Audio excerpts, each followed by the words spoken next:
Thank you student. जैसा कि आप जानते हैं, इसके पहले भी मैं कई वीडियो बना दिए हैं। उसके क्रम में अगली वीडियो हमारी है, जिसका विषय वस्तु या प्रकरण आज का है फ्रांस की क्रांति का घटनाक्रम। फ्रांस की क्रांति जो सन 1789 ईस्वी में राजा लुई 16वां के शासनकाल में हुई थी। यह फ्रांस की क्रांति विश्व के क्रांतियों के इतिहास की सबसे लंबी क्रांति है, जो 1789 से 1830 ईस्वी तक चली है। और इस क्रांति में कई मोड़ आए हैं, कई महत्वपूर्ण घटनाएं घटी हैं, जिसकी व्याख्या मैं यहां करने जा रहा हूं। पहला पॉइंट है टेनिस कोर्ट की शपथ। जैसा आप जानते हैं, फ्रांस की संसद का नाम स्टेटस जनरल था। राजा लुई 16वां पादरी वर्ग और कुलीन वर्ग के दबाव में आकर के तीसरे सदन को बंद कर दिया।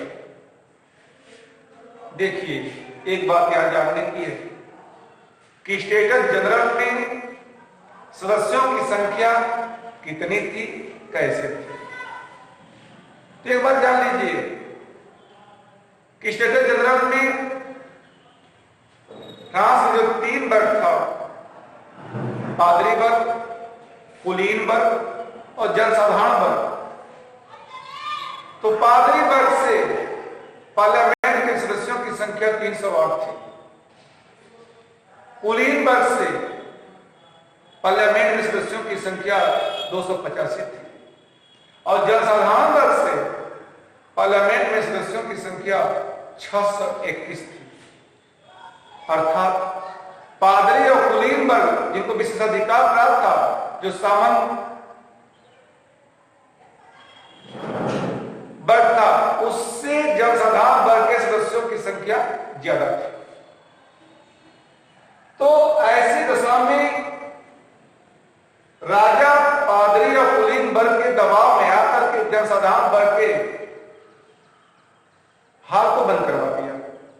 तो जनसाधारण वर्ग के लीडर मिराबो, जनसाधारण वर्ग के लीडर का नाम था मिराबो, जिन्होंने 20 जून 1789 ईस्वी को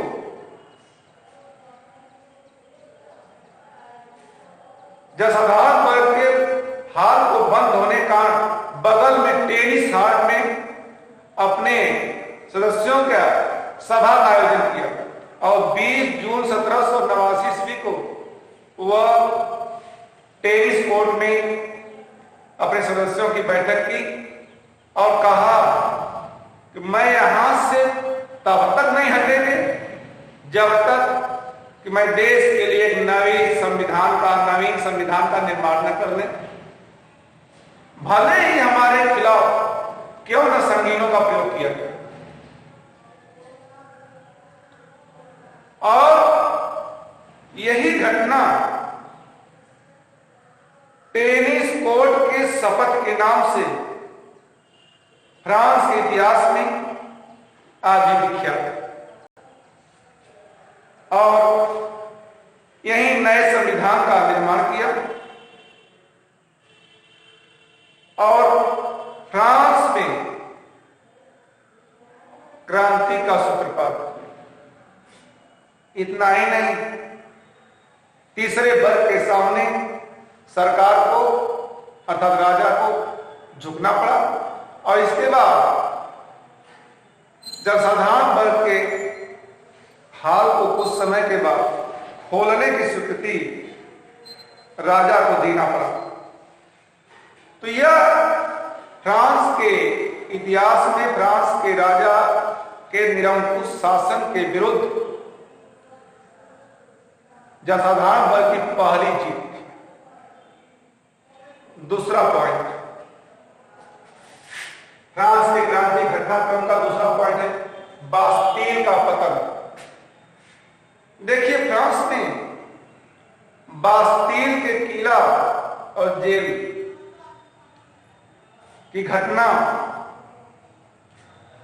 आप जान लीजिए। 14 जुलाई 1789 ईस्वी को फ्रांस के जो मजदूर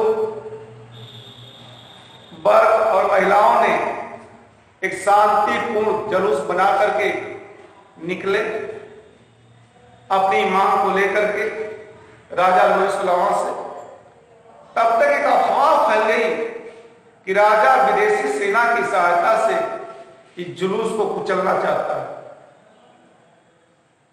जिससे मजदूरों, महिलाओं के, श्रमिकों, महिलाओं का जो जुलूस निकला था, इस जुलूस के लोग आक्रोशित हो गए और आक्रोशित होकर के बास्तील के किले पर धावा बोल दिए, अटैक कर दिए और 4 घंटे के करीब मशक्कत के बाद बास्तील जेल के फाटक को तोड़ दिए और तोड़ करके जो वहां राजबंदी कैद थे किले में, उन्हें छुड़ा दिया और ये बंदी जुलूस के लोगों में शामिल होकर के आंदोलन को और रूप धारण कर दिए।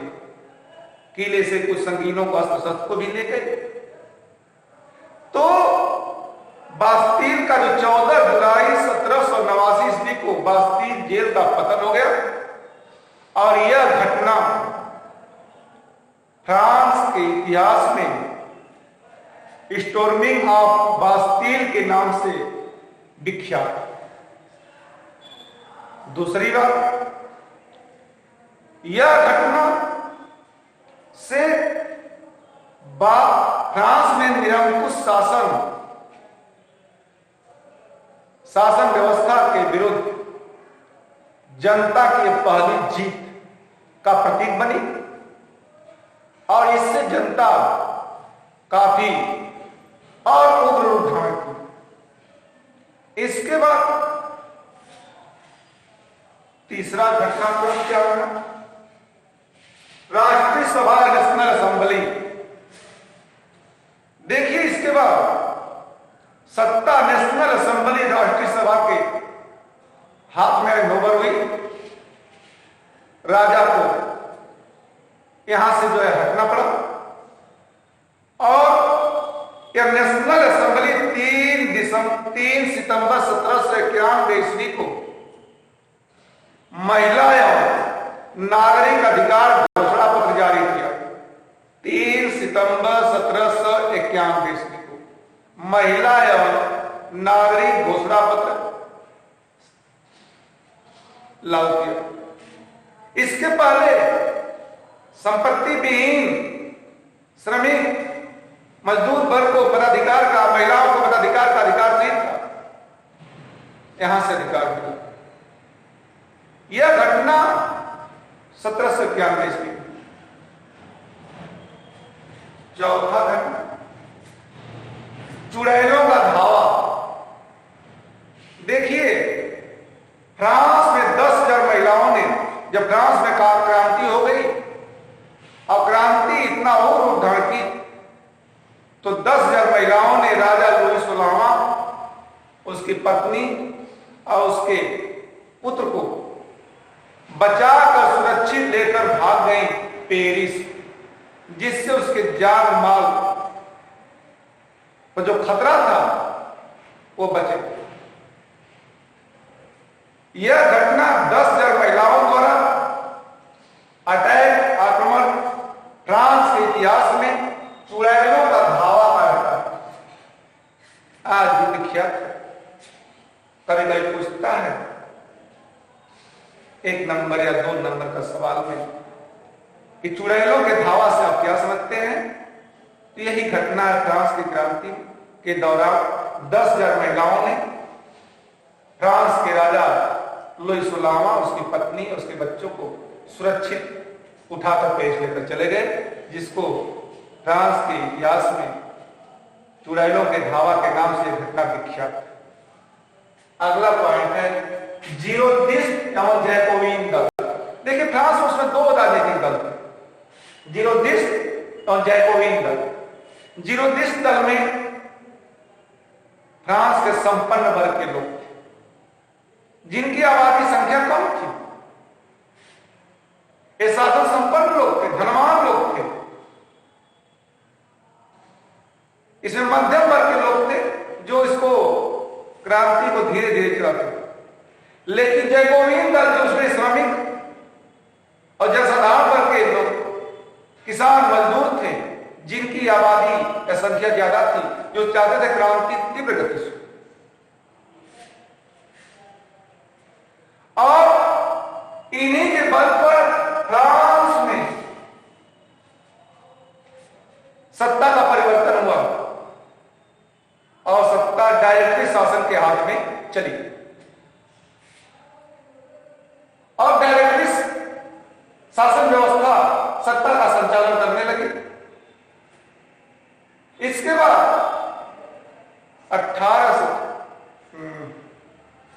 1804 में नेपोलियन बोनापार्ट का उदय हुआ, जो विश्व के इतिहास में आप जानते होंगे कि 3 ऐसे महान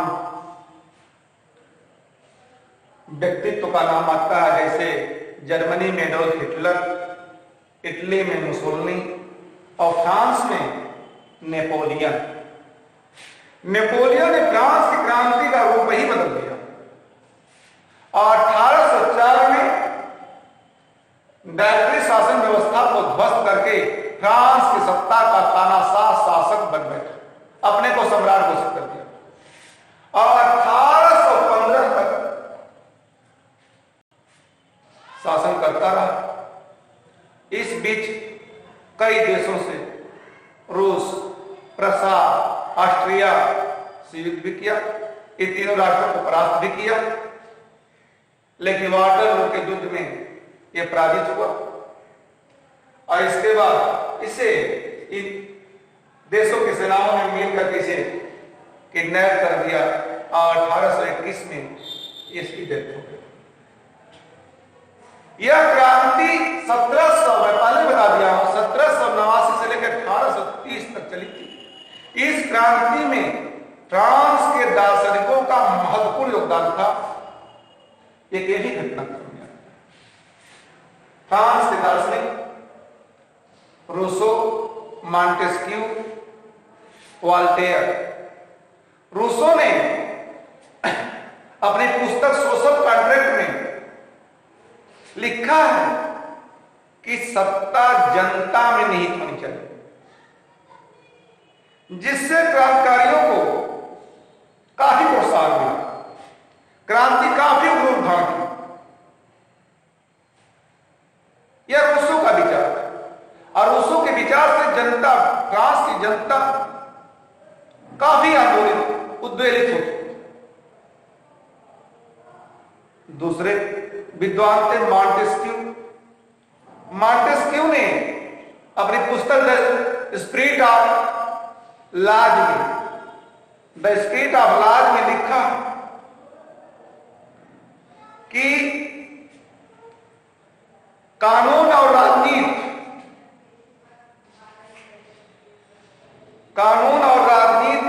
के कारण ही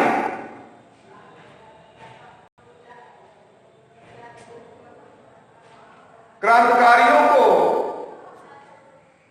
लोकतंत्र स्थापित करने की प्रेरणा मिली। क्रांतिकारी कानून और राजनीति के आधार से फ्रांस में लोकतंत्र स्थापित किए। तीसरे थे वॉल्टेयर, जिन्होंने कहा है कि निरंकुश, एक कल्याणकारी निरंकुश शासन स्थापित होना चाहिए। तो फ्रांस की क्रांति विश्व के इतिहास की सबसे लंबी और बड़ी क्रांति थी, जो लंबे समय तक चली।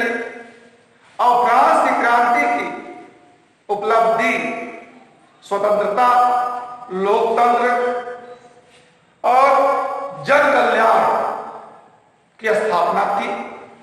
यह फ्रांस की क्रांति का महत्वपूर्ण घटनाक्रम